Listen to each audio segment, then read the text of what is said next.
Daily ডোজের নতুন episode শুরু করা যাক। প্রথম খবরটি আসছে প্রয়াগরাজ এয়ারপোর্টের তরফ থেকে। প্রয়াগরাজ বিমানবন্দর ঘোষণা করেছে যে সেপ্টেম্বর মাসে ৫৫,০০০-এরও বেশি যাত্রী নিয়ে বিমানবন্দরটি যাত্রীদের সংখ্যায় অভূতপূর্ব বৃদ্ধি দেখেছে। তারা জোর দিয়েছে যে জানুয়ারি ২০১৯ সালে বিমানবন্দরের উদ্বোধনের পর থেকে এটি গত ৪ বছরের মধ্যে সর্বোচ্চ সংখ্যা। কর্মকর্তারা এই অর্জনের তাৎপর্য উল্লেখ করেছেন, বিশেষ করে গত বছরের তুলনায় এই সেপ্টেম্বরে ফ্লাইটের সংখ্যা হ্রাসের বিষয়টি বিবেচনা করে। তাদের মতে, যদিও সেপ্টেম্বরকে সাধারণত এয়ারলাইন শিল্পে অক্সিজেন হিসেবে বিবেচনা করা হয়, প্রয়াগরাজ বিমানবন্দরের যাত্রী সংখ্যা উল্লেখযোগ্যভাবে বৃদ্ধি পেয়েছে। ২০১৯ সালের পর এটি প্রথম উদাহরণ যে সেপ্টেম্বরে বিমানবন্দরের যাত্রী সংখ্যা ৫৫,০০০ ছাড়িয়ে গেছে। প্রয়াগরাজ বিমানবন্দর, যা ২০১৯ সালের জানুয়ারিতে কুম্ভ মেলার আনুষ্ঠানিক শুরুর ঠিক আগে চালু হয়েছিল, সরকারি রেকর্ড অনুসারে তার সূচনা থেকে ২.২ মিলিয়নেরও বেশি যাত্রী পরিষেবা দিয়েছে। বিপরীতে সেপ্টেম্বর ২০২২ সেই মাসে বেশি সংখ্যক বিমান চলাচল করার সত্ত্বেও প্রায় ৩৮,০০০ যাত্রী দেখেছিল। বিমানবন্দরের রেকর্ড নির্দেশ করে যে ২০২২ সালের সেপ্টেম্বরে ৬২৮টি ফ্লাইট বিমানবন্দর থেকে পরিচালিত হয়েছিল, যেখানে ২০২৩ সালের সেপ্টেম্বরে সংখ্যাটি কিছুটা কম ছিল, যা ৬১৮টিতে দাঁড়ায়। জুলাই থেকে সেপ্টেম্বর ২০২৩ পর্যন্ত অক্সিজেন মাসগুলিতে প্রয়াগরাজ বিমানবন্দরে ক্রমাগত গড়ে ৫০,০০০-এর বেশি যাত্রী পাওয়া গেছে প্রতি মাসে।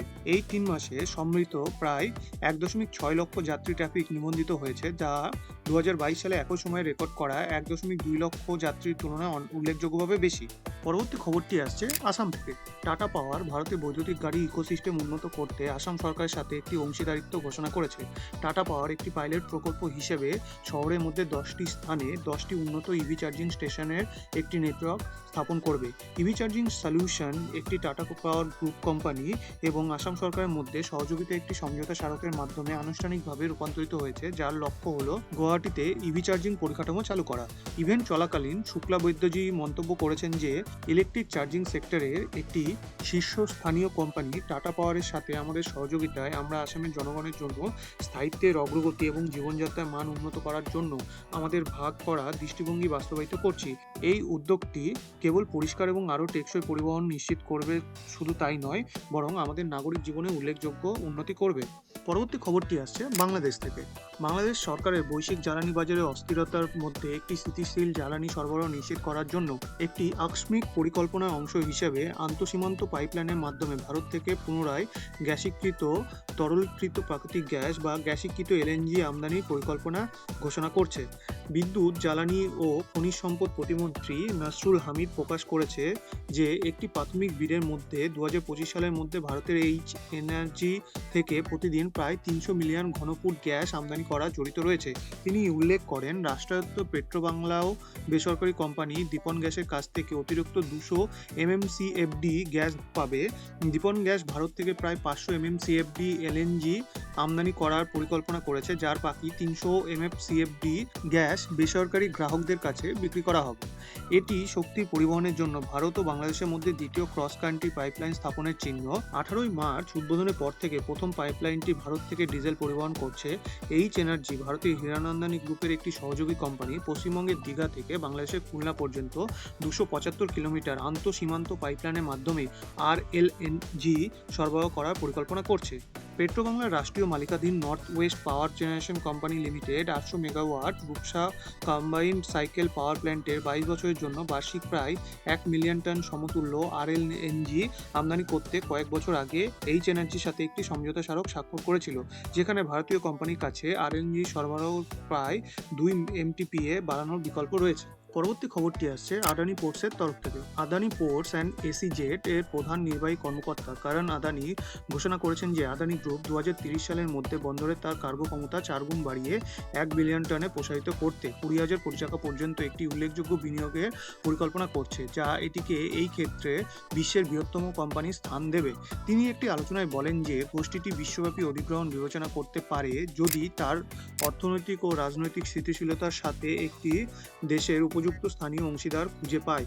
আদানি প্রকাশ করেছেন যে গ্রুপটি সম্প্রতি ইসরায়েলের হাইফা বন্দরটি $১.২ বিলিয়ন অধিগ্রহণ করেছে এবং এখন পূর্ব আফ্রিকা, ভিয়েতনাম ও ভূমধ্যসাগরে কিছু বন্দর অধিগ্রহণ করতে চাইছে। তিনি জোর দিয়েছেন যে বিদেশি বন্দরগুলিকে ভারতের সাথে শক্তিশালী বাণিজ্যিক সম্পর্ক এবং একটি শক্তিশালী অভ্যন্তরীণ অর্থনীতি থাকতে হবে। এই শর্তের ওপর তারা বিবেচনা করে নিবেশ করবে। আদানি গ্রুপ ৭০ থেকে ৮০ বিলিয়ন টাকার বার্ষিক নগদ প্রবাহ থেকে অর্থায়ন করে বন্দরটির ক্ষমতা বাড়ানোর জন্য বার্ষিক 50 থেকে 60 বিলিয়ন টাকার বিনিয়োগ করার পরিকল্পনার রূপরেখা দিয়েছে। উপরন্তু তিনি জানুয়ারির মধ্যে $650 মিলিয়ন সম্পূর্ণ বৈদেশিক মুদ্রা বন্ড পুনরায় কেনার জন্য কোম্পানির অভিপ্রায় উল্লেখ করেছেন। পরবর্তী খবরটি আসছে সিভিল এভিয়েশনের তরফ থেকে। India infrastructure finance company limited দেশের নাগরিক বিমান পরিকাঠামোকে শক্তিশালী করতে চিত্তাকর্ষক $8.8 বিলিয়ন মূল্যের ঋণের জন্য সম্মতি দিয়েছে। এই উল্লেখযোগ্য আর্থিক প্রতিশ্রুতির লক্ষ্য হচ্ছে বিমান চলাচল খাতকে নতুন উচ্চতায় নিয়ে যাওয়া, এর বৃদ্ধি ও উন্নয়ন নিশ্চিত করা। এই উল্লেখযোগ্য তহবিলগুলির বিনিয়োগ বিমানবন্দরের আধুনিকীকরণ, রানওয়ে সম্প্রসারণ এবং সারা দেশে সুযোগ সুবিধা বৃদ্ধিতে সহায়ক হবে। অভ্যন্তরীণ এবং আন্তর্জাতিক উভয় সংযোগের জন্য ক্রমবর্ধমান বিমান ভ্রমণ বাড়িয়ে তোলার লক্ষ্যে গুরুত্বপূর্ণ হয়ে ওঠে। IIFCL এর এই পদক্ষেপ যাত্রী ও কার্গো পরিষেবাগুলির ক্রমবর্ধমান চাহিদা মিটমাট করার জন্য বিমান ভ্রমণের পরিকাঠামো উন্নয়ন করা বৃহত্তর লক্ষ্যের সাথে সারিবদ্ধ। উপরন্তু এই উদ্যোগটি অর্থনৈতিক বৃদ্ধিকে উদ্দীপিত করবে, যা চাকরির সুযোগ তৈরি করবে এবং ভারতের সামগ্রিক পরিবহন বাস্তুতন্ত্রকে শক্তিশালী করবে বলে আশা করা হচ্ছে। পরবর্তী খবরটি আসছে ভারতের মেরিটাইম ইভেন্টের তরফ থেকে। প্রধানমন্ত্রী নরেন্দ্র মোদী 17 অক্টোবর ভিডিও কনফারেন্সের মাধ্যমে দেশের বৃহত্তম maritime event global maritime India summit 2023 এর তৃতীয় সংস্করণ উদ্বোধন করেছেন। 17 থেকে 19 অক্টোবর মুম্বাইয়ের MMRDA গ্রাউন্ডে শীর্ষ সম্মেলন অনুষ্ঠিত হচ্ছে। ইভেন্টটি সারা বিশ্ব থেকে ব্যাপক অংশগ্রহণের সাক্ষী হবে বলে আশা করা হচ্ছে। অনুষ্ঠান চলাকালীন প্রধানমন্ত্রী অমৃতকাল ভিশন 2047 উন্মোচন করেছেন, যা ভারতীয় সামুদ্রিক নীল অর্থনীতির দীর্ঘমেয়াদী ব্লুপ্রিন্টটি বন্দর সুবিধা বৃদ্ধি, টেকসই অনুশীলন প্রচার এবং আন্তর্জাতিক সহযোগিতা সহজতর করার লক্ষ্যে কৌশলগত উদ্যোগের রূপরেখা দেয়। এই ভবিষ্যৎ পরিকল্পনার সাথে সামঞ্জস্য রেখে প্রধানমন্ত্রী 23,000 কোটি টাকার বেশি মূল্যের প্রকল্পগুলির ভিত্তিপ্রস্তর স্থাপন করেছেন, যেগুলি অমৃতকাল ভিশন 2047 এর সাথে সংযুক্ত।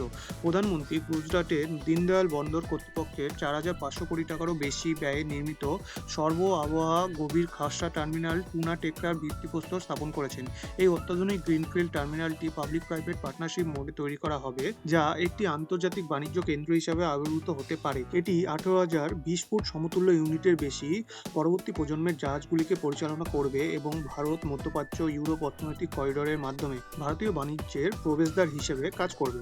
প্রধানমন্ত্রী এই কর্মসূচি চলাকালীন মেরিটাইম সেক্টরে বৈশ্বিক ও জাতীয় অংশীদারিত্বের জন্য 7 লাখ কোটি টাকারও বেশি মূল্যের 300টির বেশি সমঝোতা স্মারক উৎসর্গ করবেন। আজকের শেষ খবরটি আসছে RRTS এর তরফ থেকে। প্রধানমন্ত্রী নরেন্দ্র মোদী 20 অক্টোবর দিল্লি মিরাট RRTS করিডোরের অগ্রাধিকার বিভাগের দীর্ঘ প্রতীক্ষিত র্যাপিডেক্স পরিষেবার উদ্বোধন করতে চলেছেন। র্যাপিডেক্সের 17 কিমি দীর্ঘ অগ্রাধিকার বিভাগ ভারতের প্রথম আঞ্চলিক দ্রুত ট্রানজিট সিস্টেম উদ্বোধনের পরে সাহিবাবাদ এবং দুহাইয়ের মধ্যে জনসাধারণের জন্য উন্মুক্ত করা হবে। প্রধানমন্ত্রীর সাথে আবাসন ও নগর বিষয়ক মন্ত্রী হরদীপ সিং পুরীজি এবং উত্তরপ্রদেশের মুখ্যমন্ত্রী যোগী আদিত্যনাথজি সাহিবাবাদে RRTS ট্রেনে চড়ে যাওয়ার সম্ভাবনা রয়েছে। দুহাই ডিপোতে পৌঁছে একই ট্রেনে সাহিবাবাদ ফিরবেন তারা। অগ্রাধিকার বিভাগে 5টি স্টেশন রয়েছে: সাহিবাবাদ, গাজিয়াবাদ, কুলধার, দুহাই এবং দুহাই ডিপো।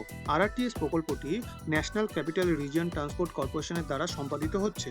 NCRTCর অনুসারে এখন থেকে আরও 6 মাসের মধ্যে র্যাপিডেক্স নেটওয়ার্কে আরও 25 কিলোমিটার যুক্ত হবে। মুরাদনগর, মোদিনগর উত্তর, মোদিনগর দক্ষিণ এবং মিরাট দক্ষিণের স্টেশনগুলি অপারেশনের জন্য প্রস্তুত থাকবে।